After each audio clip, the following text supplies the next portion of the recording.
Today on Personally Speaking, we welcome back filmmaker Paul Santoli. Please stay with us.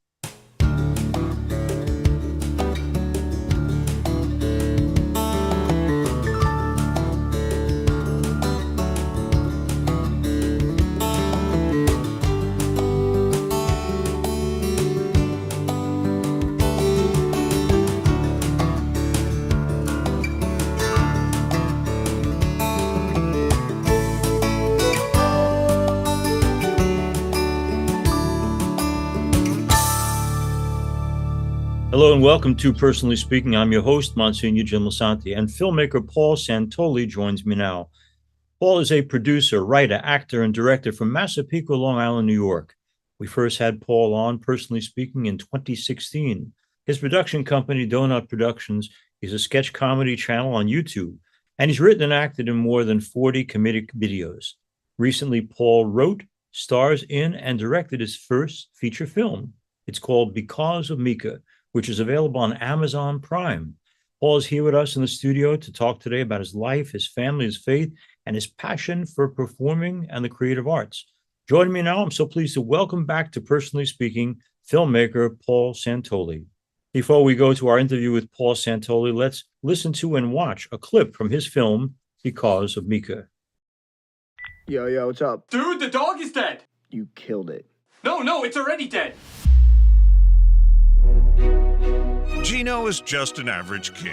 Like I'm disrespectful to the family. Who sold pizzas, weed, and ignored his past to get by. Yeah, I don't have an answer yet. But his life soon gets turned upside down when he finds a dog with one small issue.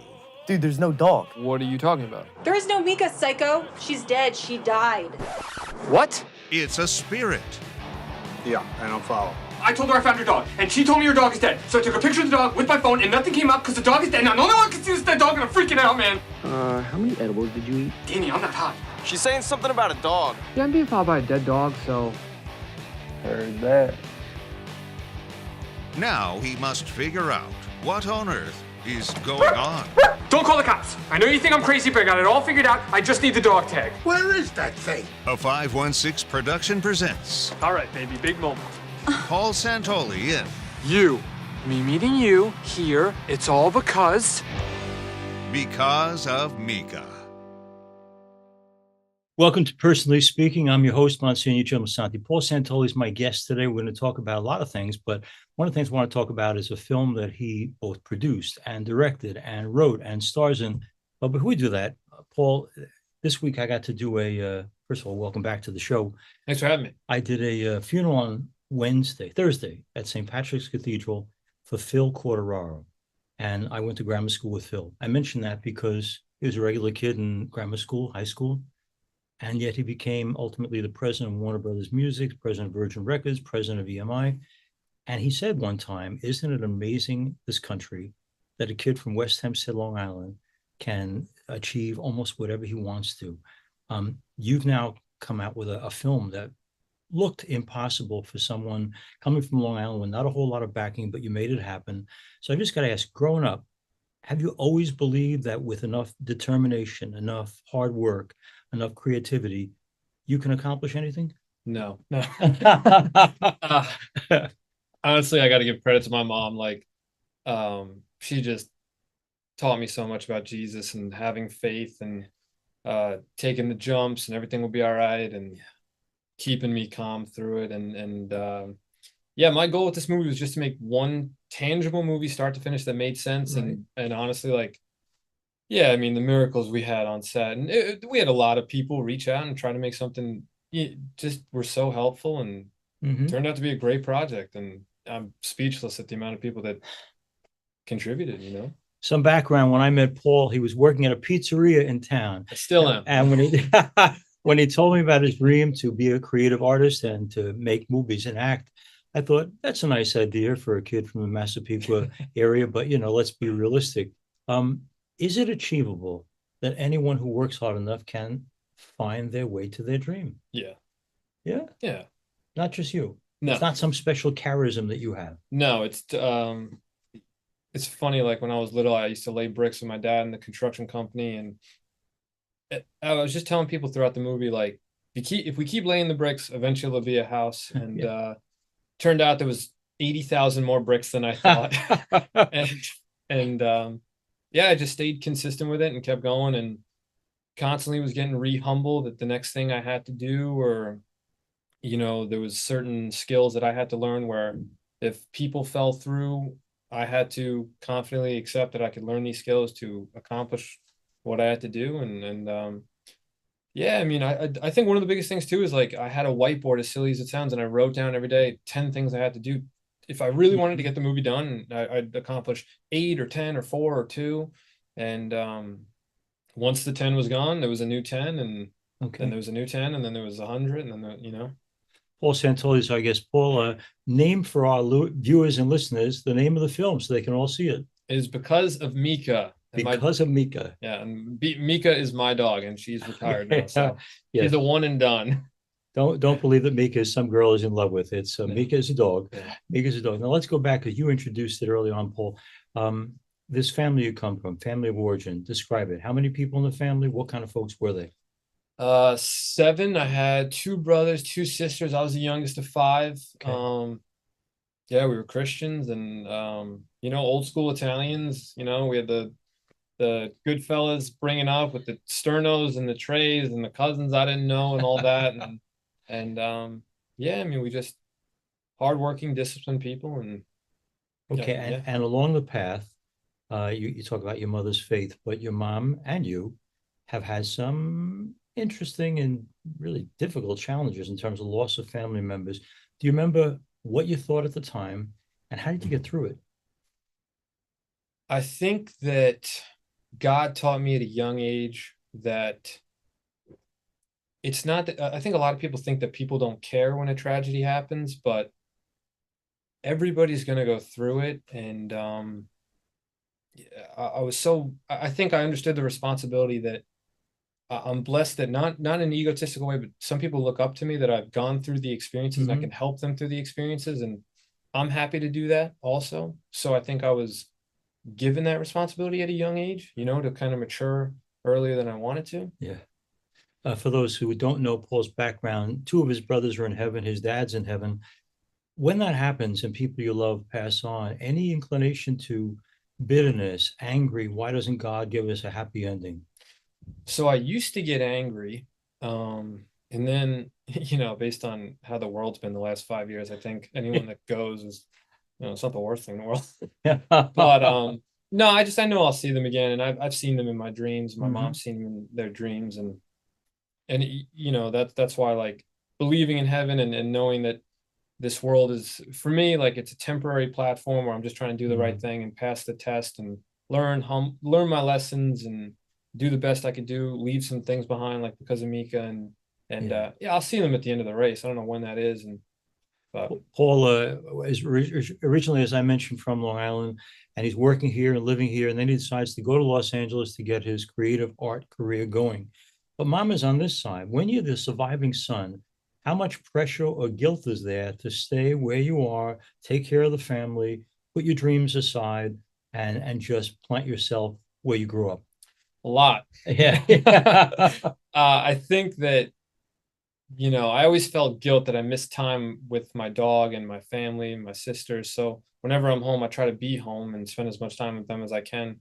And I think that something that helped me is, I drove there in 2019 with a friend when we first went out there. So to see how far Los Angeles is from Massapequa, like, really put me into perspective that when I'm here, don't waste any time and make the most of it and capitalize on your opportunities and roll my dice as much as I can, because I was so blessed. I always had a place to come home to. But I don't feel guilt, because I'm just trying to floor it while I'm out there. Like, just much as Why do you have to be there? Is it possible to have a creative arts career in film from New York? Yeah. I mean, the next movie on my bucket list, I just got to shoot one in Hollywood. I wrote a comedy for Hollywood. It's like A Weekend at Bernie's, and okay, it has to be out there. But I just wrote a lacrosse movie with, he was a production assistant, Steve, Because of Mika, and we just finished that at home in New York. So it can be done. In New York City, there's things that can be done, but Yeah, I mean, I like LA with the weather and stuff. Yeah, what's not to 26 like? degrees yesterday. It was terrible. Paul Santoli is our guest. Paul, as I said, has directed and has written and has produced and has starred in. I got to ask you, when I look up the making of movies, I'm always stunned by what it costs to make a movie. So I got to ask you, since you didn't go out there as a multi-millionaire and you had to in some way find a way to fund this, how much money does it take to make a movie, and how in the world do you find the money? So my strategy was to fundraise as much as I could. And then once I saw that slowing down, I didn't want that to eat into rent payments. So I just tried to, I think it's Tony Robbins that said, be resourceful as you can. So I just, tried to really go back and see what favors I could pull, with the amount of money I had. But yeah, this whole $1 million, $2 million, $3 million thing, like a lot of young filmmakers are like, I want $1 million to shoot my first movie. And I wish them the best and I hope they get it. But I don't know if I'll get that on my third one. Right. So I just tried to be smart with the money, make the most of what I could, and tried to make sure the blueprint of the script. I was telling Lisa that we just watched The Driver yesterday with Ryan O'Neal. Right. And it's shot handheld, but like the racing scene was the coolest thing I've ever seen in my life. And that movie's 1978. So I think a lot of people put pressure on the quality of the movie versus the quality of the story. Right. So like I was a big fan of Seinfeld growing up, and I know that some of the lighting setups were fairly simple. Like, I don't know how much they spent on the show, but I just know that they stayed grounded with the story and the jokes and made sure it was funny. And if you do that, you'll probably be forgiven if the camera's a little shaky. Paul Santoli has, before this, feature length, a movie, done short films as well. I mentioned that because I wonder whether the short films or the long film, because of Mika, do you read criticism? Do you go online to find out what people think? How important is it? I'm thinking of our guest last week was Michael Urie, who's starring in Spamalot on Broadway. Oh, nice. And he said he purposely does not read reviews because he said if they're critical, it may make me insecure, and if they're positive, I might believe my press. So what do you do with criticism? I haven't really gotten any. Not in a bad way. I don't think I'm at that point. But I just know what I had to do to make that movie. So unless someone steps in my shoes and does that, I won't really get offended. Okay. You know what I'm saying? Like, can you handle criticism? Yeah, I mean, there's a book called The Four Agreements, and one of them is don't take anything personally. And if someone's lashing out at me, unless I met them and punched them in the face, I don't know. You know what I'm saying? Like, right. So like even Joe Coy yesterday just got crushed because he did the Golden Globes and he did a terrible job. But I think he's a phenomenal comedian, and he had 10 days to do that and he didn't do well, and some of the jokes were messed up. So it's like, I think critics are dying to turn on you. So I know one day, I'll do something where, I think it's just you think you can, and if it's constructive, where someone gives you an idea that might benefit you, then you should listen, right? I'm flattered when people do, and they really sincerely try to help me. Like, even on this set, I wasn't trying to direct, produce, act, and all that. Like, I was just simply doing that because we didn't have the budget to hire a director, to hire an assistant director. Like, so anyone that was teaching me things in the middle of it, I was glad that they were doing a little more than they had to, and everyone on this movie set did a little more than they had to. That's one of the biggest reasons why this movie got made. Like, I took on like a lot of responsibilities, but our script supervisor Regina, she was making the call sheets. Like, Becky taught me how to produce and was finalizing the contracts for me, and everyone was doing so much more. So one of the great expenses in any art form is paying the dog. Paying the dog, but is working with unions. Did you have to work with unions? So I didn't, because at the time with the COVID tests, it would have cost me like 30 grand to be testing everyone regularly. Wow. So I didn't. And also PETA called me and they wanted me, like, they were worried about the dog. Right. So, sure. Because you're so abusive. Yeah. Yeah. So they they called me, we're just wondering like what's going on set. And I go, the thing eats better than I do. I left them a voicemail. They never got back to me, but like, Mika was eating better than me. I mean, tell us I want to know about Mika. Where did you find Mika? Whose dog is Mika? And how do you work with a dog? So Mika is, out of everyone in the family right now, Stephanie is the favorite. Like she comes home and it's like she came home from the military, even if she goes and gets the mail, which is great. I come off a plane and then she greets Michelle and skips me. Loves my mom too. But yeah, I'm in last place on the favorite chart. She wouldn't work unless Michelle was there. Okay. So the church scene outside, Michelle was playing tennis. We needed a simple shot. Mika crosses the street, goes into the church. I chase her. I walked Mika through it, explained it to her. Steve was holding the bread. Simple. I know she knows. Like if Mika was watching this, I'd be like, I know you knew, Mika. 9 takes in a row, crosses the street, jogs to my sister's car and just stares at the door like she wants to go home. Wow. And then Michelle finally shows up, and on the first take, she crushes it.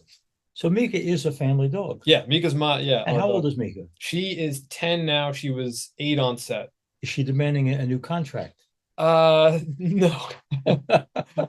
Yeah, she's retired though. I don't think she'll work. She got another job though, which was ridiculous. This could insult any number of people. Would you rather direct a dog or a person? I mean, Mika's easygoing. Honestly, Mika was she was giving me a hard time sometimes. Like I knew she knew, but finding the strategy on like how to keep her calm. Like I thought the biggest thing was set everything up, bring her in, let her do a scene and bring her home. But then we found that like bringing her in the beginning of the day and letting her settle into what's going on was more calming and she wouldn't get like anxiety. Like if you just bring her in, even though the shots were simple, I needed her to jump on a couch and eat a treat. Like it wasn't like, okay, Tom Cruise is going to go, Mika, and then you're going to go. It's Paul Santoli. Yeah. So, yeah, I mean, she was overall calm and a couple treats away from, yeah. Okay. She was good. She did a really good job. Our listeners and watchers who are hearing Paul Santoli talk about Because of Mika, we'll come back to this several times, but if folks say, I'd like to see this kid's movie, he sounds interesting, the movie sounds interesting. First of all, give us a short synopsis of what the movie's about, and then importantly, how do people who are listening and watching see Mika? Cool. So the movie is on Amazon Prime, and it's about a Long Island Italian American who's delivering pizzas and selling weed. He's in his 20s. He's a little lost. He finds a stray dog, and the dog's a ghost. He's the only one that could see it, so he has to figure out what is going on. Okay, I like that particular thing. And for folks, I think all sorts of ages watch a program like ours, but for people who might not know what Amazon Prime is, what is it and how do they get it? It's a streaming service. I think most people have it on their smart TVs, but you could probably go to Prime Video on the internet and rent like that. And I got to ask you, when you found out that Amazon was picking up your movie, how happy did that make you, Paul? So it was an awesome moment because my mom was watching TV next to me, and they don't email you saying like you got in or you didn't. Like I submitted it 4 weeks prior, and was watching some football, and then I Googled every 10 minutes. I Googled Because of Mika, and it finally said like available on Prime, and I go, Ma, and she said, what? And I'm like, in the remote. So I searched that, and she started crying, and so to be in a moment where my mom watched this movie get on there, and then Mika was there, and then Michelle was there. So yeah, it was a very cool. It was very relaxing. Everyone says like you should be so proud of yourself, but I'm just extremely relieved. Yeah, because I was an arrogant, calling out my 3-point before I hit it kind of kid, and I humbled because you learn that it's on God's time. And I thought this movie was going to come out half a year earlier, and no matter what you pray, it's on God's time. Yeah. So. Yeah. Some years ago, actually 1975, long before Paul Santoli happened, I had the privilege of showing the film It's a Wonderful Life with the film director Frank Capra seeing it. He hadn't seen it in 30 years with an audience. And he said it was an entirely different experience to have people there and see them react to his movie. You've not only released it on Amazon Prime, but you also have shown it in movie theaters. Yeah, we had 2 screenings. What's it like to sit there and see people's reaction? Are they laughing at the right parts? Are they enjoying it like you want them to? What was the reaction of the audience, and how do you handle it? Well, a lot of them booed. No, I'm just kidding. The first time when my friends came to the Belmore one, I didn't go watch it just because I've seen the thing like 90 times. But to sit and hear people laugh at my buddy Sterling, the train conductor, like that joke really hit, and just to see the things on paper come to life, like that was a cool experience for me.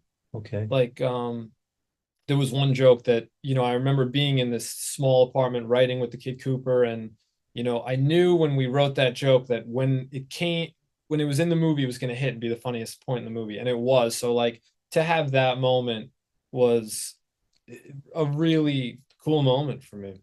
Okay, let's go back. What do you do next in terms of supporting yourself? Actor, producer, director, how do you live? You just work as hard as you can and you keep going and you stay optimistic and stay healthy and you pray and follow God. All right, that's not a bad thing. I'm gonna like that. And growing up, in terms of creative people that you would have admired, personal, not heroes, but people you wanted to emulate would include who? Jim Carrey, Really? Robin Williams. Okay. Jim Carrey's. He's crazy though, right? Yeah, I mean, maybe now. Creative crazy. Yeah, I mean, I never met the guy. I don't know. Maybe for your next picture. Yeah. Yeah. Robin Williams Okay. was phenomenal. Yeah. Shia LaBeouf's young career, Mhm. his come up was crazy. Miles Teller looks like a really cool dude and does really good work. Mhm.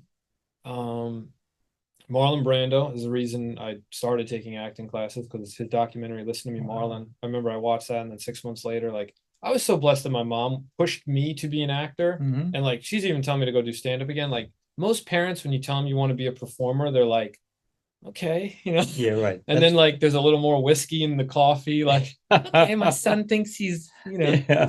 yeah. As an avocation, something to work through, that's fine. But as a career, what parent would want the indefiniteness of an artistic career? There's no steady paycheck. There's no promise that you're going to be successful. It's a real leap of faith. And she was behind you on that. Well, it still is. Yeah. I mean, and so were my sisters, and so were my friends at home and everyone in town. I had a lot of people back me up where like, even I really have to humbly say I didn't get much criticism or negative lash, and I've been more pushed to continue than, not even the guy at the diner, Valentino, like he gave me the diner off a whim, and then I got to go back and tell him that the movie came out, and he's like, "That's dope, bro. Like, when's the next one?" And Wow. that's a cool moment, because like, that's a big restaurant. He gave me a chance on it. We were in there on a Monday, and then I got to go back to the guy and say like, we pulled it off, and when's the next one? Like now that's what I've been getting lately. Like, when's the second movie? When's the third movie? So, there's pressure, but there's really no pressure, and I'm just trying to, do the right thing and make sure my work, represents God and has good messages and is entertaining people. And I think as long as I follow that guideline, wherever I'm supposed to go, I'll go. Paul Santoli is our guest. His film is Because of Mika, and I hope our listeners and viewers will listen and watch the film. But before I do that, I wanted to ask you, one of the guests we had on not too long ago, two of them actually were politicians. One was Vice President Pence, and the other was Senator Josh Hawley. Both of them addressed the issue of temptation. And I asked why they were able to raise families that stayed intact. Why weren't they tempted by the power and the sex and the money and everything in Washington, D.C.? And they both said we made promises to our families that at the end of the day, we would go home, that we'd have dinner with our families, that we'd pray together, that we'd tell stories to each other, do normal things, even though there were all these temptations around. That's just Washington, D.C. I have to presume that living in Los Angeles, a major city, a lot of young people, a lot of attraction, a lot of temptation, whether it's drugs, alcohol, partying, dating the wrong people. What does Paul Santoli do to be anchored in values that matter? I have a really good circle of people around me that don't make the wrong decisions either. And we all take pride in being, in each other's corners. And I think one thing that was ironic was, the bad guy in the movie, Derek Zugic. That was actually where I was living when I first moved out there. He's one of the first guys I met. And he kind of like, the whole opening scene, that's, my brother Daniel, my brother Gabriel, like really tight with those kids and Derek. And we all lived together in Culver City. But Derek really pushed the Bible on us, and he gave me a rundown of what Los Angeles is. And we all stuck together, and we all, we prayed, and we all stayed healthy, and we all had each other's backs. So, we all took pride in making sure we all stood tall and did the right thing, because, we knew that's what we had to do. And we were God's soldiers, and we still are. And I've just seen stories of people falling when they make the wrong mistake. And yeah, there's total temptation out there. Totally. Sure. But with support, you can make it through. And yeah. support. And also faith in God. I just know that God is with me, and I can't do the wrong thing with this. Okay. And I won't. I want to, in the last moments of our time with Paul Santoli, before he wings back to the other coast, again, my listeners and my watchers, would you tell them, please, how do they find Because of Mika? Okay, Because of Mika is on Amazon Prime, where you can rent and buy it. And my Instagram is @PaulSantoli, where you can see some behind the scenes about it and some of the cast and crew that talk about it. And good. I want to thank Paul Santoli for being with us and Personally Speaking. It's the second time he's been with us. We were with him before the dream came true of producing and directing and starring in his first full-length film, which is Because of Mika. I hope you'll support his creative vision by watching it on Amazon Prime. And I got to ask you, for us old timers, is it ever going to come out on DVD? I think that's. I know. Yeah, no, something down the road. I'm not going to say no to it. I did look into it. Yeah. That'd be a bucket list thing to have that thing at Target or something. Yeah, right. Yeah. Soonish. We had an actor on, and I said at the end of our interview, we give everybody a CD copy that they can take home of the interview. And he said to me, young actor that he was, like, what's a CD? So it's a different world. The streaming world is in. I mean, getting people to go to the theater was a pain in the leg. So I'm very, very happy when someone like Paul has a dream and makes it happen because of the belief he has in God and family and the friends around him. I hope we'll see much, much more Paul Santoli as both actor, producer, writer, creative man. Most importantly, he doesn't take all the credit for what's happened in producing his first serious, lengthy film. He gives a lot of credit to the friends, family, and God who have made him who he is. And I'm so thankful to him for that. Paul Santoli, thanks for being with us. Hey, thanks again. Who's better than you? See you next week. I want to thank you for being with us and Personally Speaking. If you need to reach me for any reason, you can write me at personallyspeakingpodcast@gmail.com. You probably listen to this program on the Catholic channel, channel 129. You can also watch us on YouTube at Personally Speaking with Monsignor Jim Santi. We're also on Facebook at Personally Speaking with Monsignor Jim Santi, as well as Instagram at Personally Speaking Podcast. I'm privileged to serve as host and executive producer, Personally Speaking. Our producer is Lisa Jadovitz. Thanks so much for joining us. We'll be with you again next time on Personally Speaking.